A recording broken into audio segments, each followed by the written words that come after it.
At the height of his power, Pablo Escobar earned $400 million every single week. Week after week, year after year. He was so rich he spent $2,500 a month just on rubber bands to wrap his cash. He lost 10% of his money every year to rats eating it in storage.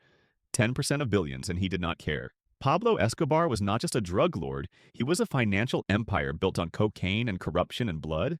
At his peak, he was the seventh richest man in the world. He owned politicians, police, and judges. He bombed airplanes, built an army, and declared war on an entire country. And for over a decade, he won. Welcome to Paper Empires, where fortunes are built on lies. This is the story of how a poor kid from Colombia became one of the richest criminals in history, and how his empire of paper money burned him alive. The Rise. Pablo Emilio Escobar. Gaviria was born in 1949 in Rio Negro, Colombia. His father was a farmer, his mother was a teacher. He was not born into wealth or power, but from a young age he understood one thing: money was everything. As a teenager, Pablo started small, stealing gravestones and reselling them, stealing cars, smuggling cigarettes. Nothing glamorous, but it taught him the fundamentals of the business he would eventually master: supply, demand, and violence. In the 1970s, Pablo saw an opportunity. Cocaine. At the time, cocaine was becoming fashionable in the United States.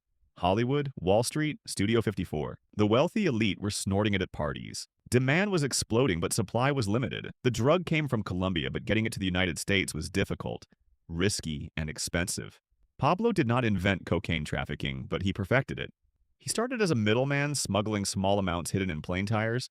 Then he got smarter. He bought his own planes, created his own routes, built his own labs, and most importantly, he controlled the supply chain from the coca fields in Peru and Bolivia all the way to the streets of Miami. By the early 1980s, Pablo's Medellin cartel controlled 80% of the cocaine entering the United States. 80%.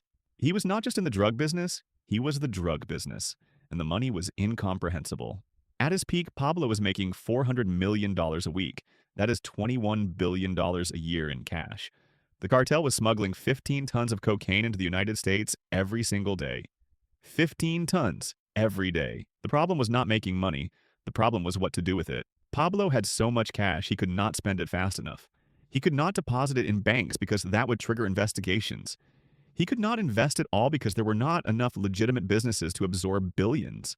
So he did what any rational person with too much money would do. He stored it in warehouses, buried it in fields, and hid it in the walls of his properties. Rats ate about 10% of it every year. $2 billion just eaten. He considered it a cost of doing business. He spent $2,500 a month on rubber bands just to wrap the stacks. His workers got paper cuts from counting cash. They went through so many money counting machines they had to import them by the truckload. This was not wealth. This was an avalanche of cash that could not be stopped. The empire. But Pablo was not just a smuggler, he was a state within a state. He built an empire that rivaled the Colombian government itself. He owned judges, politicians, and police officers by the hundreds. If they refused his bribes, he killed them, or their families, or both. His motto was simple: plata o plomo, silver or lead. Take the bribe or take a bullet. Most people took the bribe. Pablo built schools, soccer fields, and housing projects for the poor in Medellin. He was beloved by thousands who called him Robin Hood. He walked the streets like a politician, shaking hands, kissing babies, handing out cash. To the people of Medellin, he was not a criminal.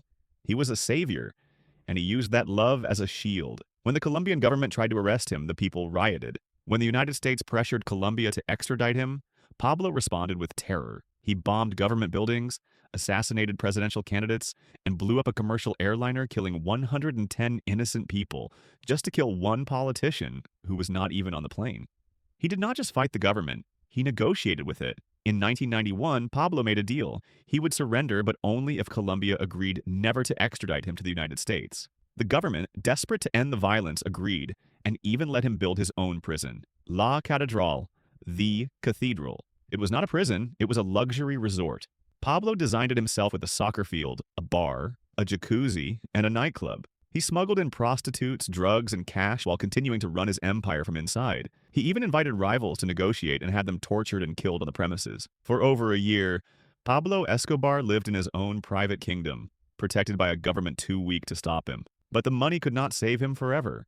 The fall. By the early 1990s, the world was closing in. The United States deployed special forces and intelligence operatives. The Colombian government formed a task force, and Pablo's enemies started hunting him.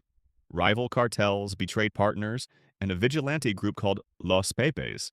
Los Pepes, people persecuted by Pablo Escobar, were former allies turned executioners. They firebombed his properties, killed his lawyers, murdered his associates, and targeted his family. They did what the government could not. They made him afraid. Pablo went into hiding. The man who once walked freely through Medellin now lived like a fugitive, moving between safe houses, unable to see his family, unable to trust anyone. On December 2nd, 1993, Colombian forces tracked him to a middle-class neighborhood in Medellin. Pablo tried to escape across the rooftops. He was shot and killed. He was 44 years old. The empire died with him. His fortune, estimated at $30 billion, vanished. Some was seized, some was stolen. Most of it was never found, hidden in walls, buried in fields, eaten by rats, or simply lost to time. His family fled the country. His associates were killed or imprisoned. His properties were demolished. The Medellin cartel collapsed. And the cocaine trade? It did not stop. It just moved to new hands. The lesson: Pablo Escobar's story is not just about drugs or crime.